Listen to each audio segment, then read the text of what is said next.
माणूस म्हणते काय राहू दे. लक्षात घ्या, महादेवाला म्हणले सगळे देव होते, दैत्य होते, दानव होते, इंद्रचंद्र वरुण कुबेर सगळेच होते, 33 कोटी देवाचा राजा होता. पण जेव्हा विष निघालून सगळं पृथ्वीवर ठेवल्यावर जाळ जाळ पृथ्वी जळायली, त्यावेळेला ह्याला आता करायचं काय? भगवंताने सांगितलं हे कुणीतरी प्या, दुसरे त्याने हे पृथ्वी जळून जाईल आणि सगळं महाप्रलय होईल, आपलं काय राहील. त्यावेळेला कोण पेतय? अरे असलं कोण पेतय मला सांगा बरं, कोण पेणार आहे? नाही कोण पेल, सगळे मागे सरकले. देवाने विचारलं दैत्याला तुम्ही प्या, ती म्हणले नगर आम्हाला तुलाच राहू द्या. मग प्यायचंय कोण? भगवंताने माझ्याकडे सगळेच झाल्यावर पाहिलं आणि महादेवजीने सांगितलं प्रभू तुमचे आदेश आहे. हात पसरल्याने तो निघालेलं विष सगळं महादेवाने पेलं. तोंडातून नकाशात आले पावरे, पण जिथं थांबवलं, खाली जाऊ दिलं नाही, वरही येऊ दिलं नाही. त्यांचं नाव निळकंठ झालं, पण ते आग पडली अंगात. करायचं काय? डोळ्यातून पाणी आलं. महादेवजी क्षीण झाले. प्रभू माझं कसं? भगवंतांनी सांगितलं काळजी करू नको. शिव हरे तापला तोही नामे शीतळ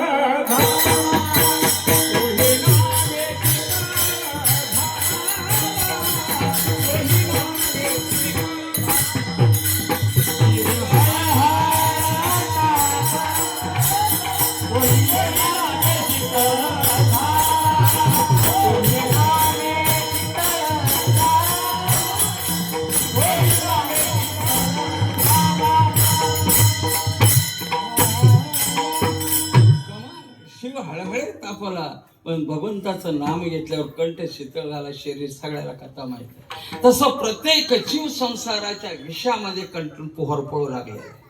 कोठे काही कोठे काही, एक आहे एक नाही. प्रत्येकाला दुःखच आहे बापा. प्रत्येक जीव घाबरलेला आहे. प्रत्येकाला सुखाची गरज आहे. जीवन हे दुःखाचं कारण आहे. तिथं सुखाचा ओलावा देणारा कोणीतरी लागतो. लक्षात घ्या, मंथन केलं आणि लोणी काढलं, खाली राहतं त्याला काय म्हणायचं? ताक. गमत आहे. ताक राहिलं की बाया एवढ्या सुगरण लोणी घेऊन जातात, ताक कोण घेत? लोणी 1100 रुपये किलो असेल, 2000 रुपये किलो असेल, पण ताकाला 10 रुपये बी कोण देत नाही. पूर्वी तरी म्हणायचे ने काय सांगत खेळायचे, आज आमच्या ताक केले, मग येचेर घेऊन जात. तसंच ताकाला किंमत नाही, पण ताकातून लोणी निघाले हे माणसं विसरतात. देहात ब्रह्म आहे बाबा सांगायचे, पण माणसं देहाला विसरतात आणि ब्रह्माला कोण ओळखते? शरीर माझं आहे का माझं नाहीये हे माहित असताना बळच म्हणतात हे माझं आहे, हे दगडाचं घर माझं. देह हे काळाचे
हे काळाच आपलं नाही. आणि धनाचा मालक कुबेर. काय झालं? आमच्या एकच बाबा सांगायचे, मी डोळ्यानं अनेक पाहिले, एवढी श्रीमंत लोक पाहिली, अहो कोट्यवधी रुपये गाजे चाल असायचे, त्याच्यावर झोपायचे. हा, मी एक श्रीमंत सावकार होते, त्यांनी मला वाटणी करायला नेली. आणि ज्या वेळेला मी गेलो तिथं मला म्हणले, काकाजी आमच्या 3 मुलाच्या वाटण्या करा.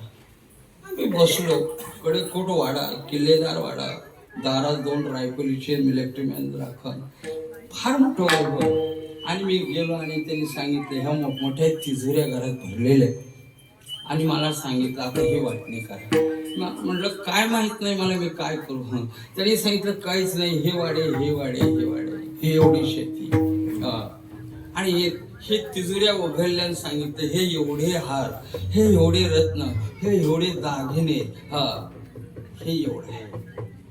आता हे झोकायचं कसं, मला काय याची पारख आहे, मी काय करू, त्याला किंमत कशी काढायची. त्यांनी सांगितलं वडिलांनी मुलं 3 बसवले, त्यांना विचारलं बाबा रे तुमचं कसं. काही नाही काका, तुम्ही जे देईल ते आम्ही घेणार, आम्हाला मागायचं नाही बाबा तुम्ही.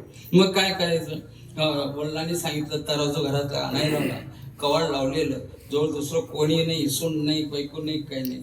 आणि तराजू आणली, पुढे ठेवली, वडिलांनी आणायला लावली, तराजू मध्ये ठेवली. सांगितलं काकाजी एक काम करा, कोणी किती कोणत्या किमतीचं असेल हे बघू नका, एकच बघा, तुमच्या हाताने हे सगळं सोनं नाणं रत्न झोका, आणि सगळ्याला समान करून द्या. बांधव ते आज जरी नसले तर एका त्यांच्या 3 मुलाला 85 किलो रत्नाचे दागिने, 85 किलो मी स्वतः वाटून दिले. आणि बाकीच्या तिजोऱ्यांचं काय बँका काय असते ते कंपन्या, ते वडिलांनी सांगितलं जिकडल्या भागातलं तिकडलं तुस्तू बघ, तिकडलं तुस्तू बघ, काहीच बघायचं नाही. आणि 2 तिजोऱ्या मोठ्या भरलेल्या होत्या, त्यांनी दाखवलं, म्हणले हे सगळं आहे, हे माझ्यासाठी काका राहू द्या, माझ्या माघारी काय असेल ते मी दान करीन, नाही तर काही करेन, हे माझं आहे. मी सांगितलं मुलांना, विचारलं कसं रे बाबांनो, त्यांनी सांगितलं हे सगळंच वल्लाच आहे, हे आमच्या डोक्यात बी नाही, पण काका तुम्ही आणून ह्यानी केलं, लय चांगलं झालं, पोरांनो काळजी करू नका. अरे जिथं 85 किलो दागिने रत्नाचे मोजून दिले, काय श्रीमंती असेल त्या माणसाची, काय वैभव असेल त्या माणसाची. बांधव खूप मोठी लोक आहेत जगामध्ये, पण तुकोबऱ्याने सांगितलं, तुकोबरे काय गरीब होते काय, 14 गावचे जहागिरी होते. अरे 14 गावची जहागिरीचा माणूस काय गरीब असतो का, सगळंच वाटलं. त्याला कळलं परमार्थ करावा का परमार्थ कळावा, परमार्थ करायचा नाहीये, परमार्थ कळला पाहिजे.